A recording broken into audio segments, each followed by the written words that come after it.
Hello friends, कैसे हैं आप सब। तो आइए डिस्कस करते हैं, इंपॉर्टेंट टॉपिक है आज का हमारा।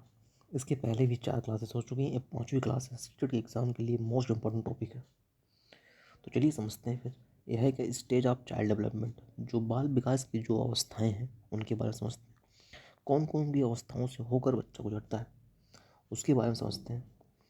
चलिए स्टार्ट करते हैं फिर। तो पहला है जो मोटिवेशन है आज का, कि खुद पर करो जब तक लोग तुम पर फोकस ना करने लग जाएं। और सही भी है, मेहनत करना है। तो चलिए आगे स्टार्ट करते हैं। बाल विकास की अवस्था है, स्टेज ऑफ चाइल्ड डेवलपमेंट। तो पहली अवस्था जो होती है वो प्रसवपूर्व अवस्था होती है। मतलब वो कहते हैं प्रीनेटल स्टेज होती है। इसमें 9 महीने या 280 दिन का होता है।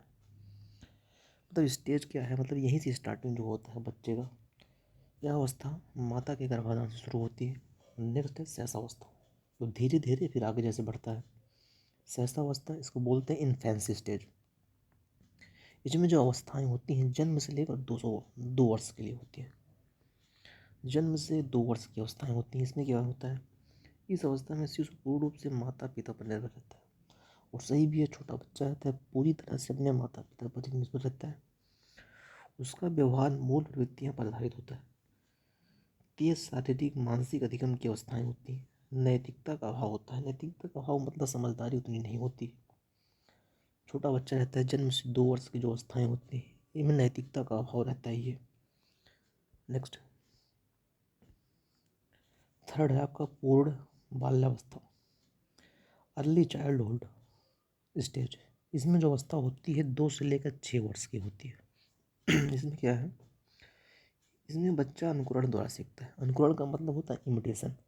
जैसे उसके सामने वाला घर में कोई कुछ कर रहा है तो उसकी नकल करके सीखता है। इसका मतलब होता है इमिटेशन। मतलब उसकी जो कर रहा है अनुकरण करके सीखता है कोई चीज़। इस अवस्था में जिज्ञासा ज़्यादा होती है। जिज्ञासा का मतलब ये है कि किसी भी चीज़ को सीखने की ज़्यादा उसमें चाहत होती है। बच्चा जो होता है कोई भी चीज़ सीखने का प्रयास करता है। जो अवस्थाएं जो होती हैं, एक पूर्ण अवस्था जो होती है पहला वाला अर्ली चाइल्डहुड, 2 से लेकर 6 वर्ष की अवस्था। थर्ड है, इस अवस्था को टॉय एज कहा जाता है। टॉय एज मतलब होता है खिलौनों की अवस्था। इसमें जो होता है बच्चा जो है खिलौने से ज़्यादा खेलना पसंद करता है। उसके बाद है यह भाषा अर्जन के लिए संवेदनशील चरण, सेंसिटिव पीरियड। इसका मतलब यह होता है कि बच्चे के सामने इसमें कोई भी गलत वर्ड नहीं यूज करना चाहिए, क्योंकि वो सेंसिटिव पीरियड होता है कि जो बच्चों के सामने बोलोगे उसी को वो डिबेट करता है। इसीलिए इस समय 2 से 6 वर्ष की जो अवस्था होती है बच्चे के सामने अच्छे से बात करना चाहिए। नेक्स्ट, इस अवस्था में बच्चा कल्पनाशीलता वाले गेम और एक्टिव रूप से भाग लेता है। ये अवस्थाएं थी 2 से 6 वर्ष की अवस्था जो थी पूर्ण बाल्यावस्था अर्ली चाइल्डहुड के लिए। उसके बाद नेक्स्ट 4 नंबर, इसमें उत्तर बाल्यावस्था या बाल व्यवस्था, मतलब लेटर चाइल्डहुड या चाइल्डहुड। इसमें जो अवस्था होती है 6 से 12 वर्ष की अवस्था होती है। तो जैसे थोड़ा थोड़ा बच्चा बड़ा होता है, 6 से 12 वर्ष के बस बीच में क्या होता है, इसमें तार्किक चिंतन, लॉजिकल थिंकिंग की अवस्था कहा जाता है। कि बच्चा जो होता है धीरे धीरे हर एक चीज़ को सोचना स्टार्ट कर देता है।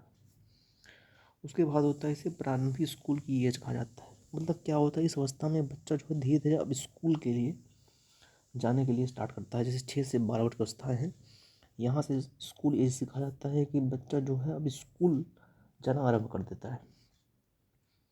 इसे गंदी अवस्था कहा जाता है। इसका मतलब ये होता है कि जैसे कि बच्चा जो है ज़्यादातर पानी से या कीचड़ से ज़्यादा खेलना पसंद करता है। इसमें कहीं भी जा रहा है कि कीचड़ में ही लपेट कर चला है। मतलब इसमें क्या है कि इसीलिए गंदी अवस्था एक कहा जाता है।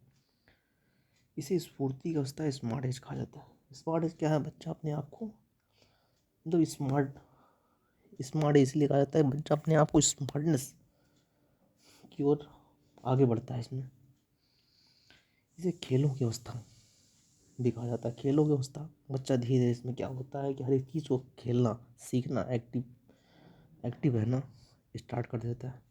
इस अवस्था में संग्रहण स्टोरेज की प्रवृत्ति अवस्था होने लगती है। संग्रहण मतलब किसी चीज़ को इकट्ठा करना, किसी चीज़ को रखना, इस अवस्था में स्टार्ट हो जाता है, जो 6 से 12 वर्ष की अवस्थाएं होती हैं।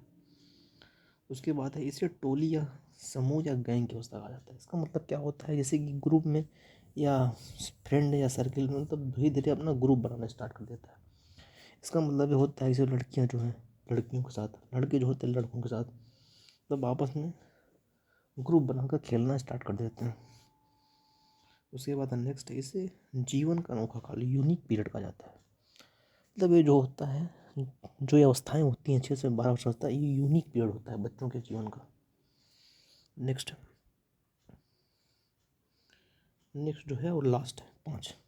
4 अवस्थाएं हो चुकी हैं, एक 5वीं है तो इम्पोर्टेंट है, किशोर अवस्था मतलब एडोलसेंस। जब इसमें बच्चा थोड़ा आगे बढ़ता है 12 वर्ष के बाद, जैसे 11 से 18 वर्ष की उम्र जब होती है बच्चे में, तब क्या क्या होता है, इसे जीवन का सबसे कठिन काल कहा जाता है। इसका मतलब क्या होता है, इसमें जो लाइफ में जो मतलब 11 से 18 वर्ष जो उम्र होती है, बड़ा संघर्षपूर्ण जीवन होता है। बच्चा अब लाइफ में धीरे धीरे क्या करना है क्या नहीं करना, हर एक चीज़ अब सोचना स्टार्ट कर देता है, इसलिए जीवन का कठिन काल इसको कहा गया है। उसके बाद नेक्स्ट, इसे संघर्ष, तनाव, आंधी, तूफान या उलझन की अवस्था कहा जाता है। नेक्स्ट है, इसमें विषम लिंगी आकर्षण होता है। इसका मतलब ये होता है जैसे कि जब मेल है फीमेल को अट्रैक्ट होता है, फीमेल जो होता है मेल को अट्रैक्ट होता है। ये जो अवस्थाएं होती हैं इसमें इस तरह से चेंजेज आने स्टार्ट हो जाते हैं। नेक्स्ट होता है, इस अवस्था को स्वर्णकाल या गोल्डन पीरियड कहा जाता है। इसका मतलब ये होता है गोल्डन पीरियड इसलिए कहा गया है कि बच्चा इसमें बन भी सकता है और बिगड़ भी सकता है। ये जो अवस्थाएं हैं बहुत इसमें ध्यान देना पड़ता है। जो 11 से 18 वर्ष की अवस्थाएं जो होती हैं इसमें बहुत केयर करना पड़ता है। उसके बाद नेक्स्ट, इस अवस्था में वीर पूजा, हीरो वर्शिप की भावना होती है। इसका मतलब होता है जैसे कि कोई लड़का है तो अपना रोल मॉडल से किसी को मान लेता है, कोई एक्टर है, कोई एक्टर से मान लेता है, माना कोई भी एक्टर है तो अपना उसको रोल मॉडल मान लगता है। लड़कियां जो है अपना कोई है किसी एक्ट्रेस को ही अपना, कोई हीरोइन है कोई भी अपना उसको अपना रोल मॉडल माना, उसी तरह से मतलब वो भी बनना चाहती है। तो ये होता है हीरो वर्शिप, मतलब वीर पूजा की भावना उसमें उत्पन्न हो जाती है। नेक्स्ट है, इस अवस्था में बच्चे अमूर्त चिंतन करने लगता है, एब्स्ट्रैक्ट थिंकिंग, सोचना, हर एक चीज़ के बारे में समझना, ये सब भावनाएं इसमें आने स्टार्ट हो जाती हैं। उसके बाद है, परिवार की तुलना में इसमें फ्रेंड की राय ज़्यादा महत्वपूर्ण होती है। इसमें जो बच्चा जो होता है, जो 11 से 18 वर्ष जो किशोरावस्था होता है, बच्चा इसमें घर की थोड़ा कम सुनता है, ज़्यादा अपने फ्रेंड लोग से राय लेता है इस चीज़ में। नेक्स्ट है, खुद की पहचान, सेल्फ आइडेंटिटी, तो खुद की पहचान बनाना चाहता है वो अपनी लाइफ में। तो ये कुछ अवस्थाएं थी, आई होप समझ आया होगा, मोस्ट इंपॉर्टेंट टॉपिक है। तो चलिए मिलते हैं फिर नेक्स्ट वीडियो में, तब तक के लिए थैंक यू सो मच।